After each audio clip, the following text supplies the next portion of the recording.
Do you think he killed himself? I would say the probability that he killed himself is, in my opinion, a high 0.01%. As for the likelihood that the most closely guarded person in the United States, with the greatest media attention worldwide, had the 2 guards assigned to watch him at all times who were supposed to keep their eyes on him constantly. He was on suicide watch. 2 cameras were pointed at him. Both guards fell asleep at the same time. Both cameras failed at the same time. And the bunk bed, the height from which he supposedly hanged himself, was about 1.70 meters or so. So it should be like this.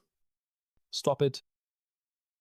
This person alive, if he had ever talked, that would have been unthinkable. He could have brought down entire empires. It was a security risk. Of course. So it's absolutely clear that he then committed suicide. That's true. Yeah, those are some really crazy stories. When I heard about it, that was really insane. Diddy too, man. I mean, when you see what's behind it all, how systematic it is, and how many years it's been going on, and everyone knew, no one said anything, and don't stay too long at those parties, or things get really weird there. Yeah, a weird world.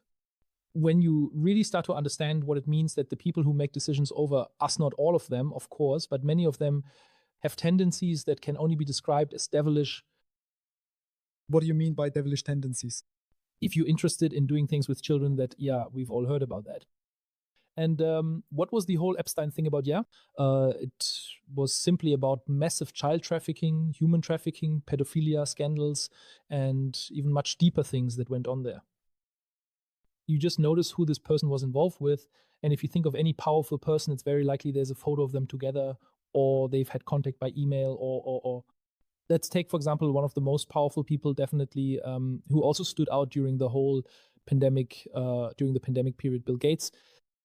His wife, Melinda Gates, said openly in an interview which anyone can watch, one of the reasons I separated from Bill is because he had very close contact with Jeffrey Epstein over many years. And she must have thought as well, Jeffrey Epstein, the most well-known pedophile in the world, who is known to have for years now, for decades, not just years, but decades, almost regularly, almost daily, according to reports, because he had such an extreme sex drive, needed new underage girls with whom he had sex, and supplied all the people in his circle with them. That was well known. And your husband has a very close relationship with someone like that. In that case, I might also decide to take action. Yes,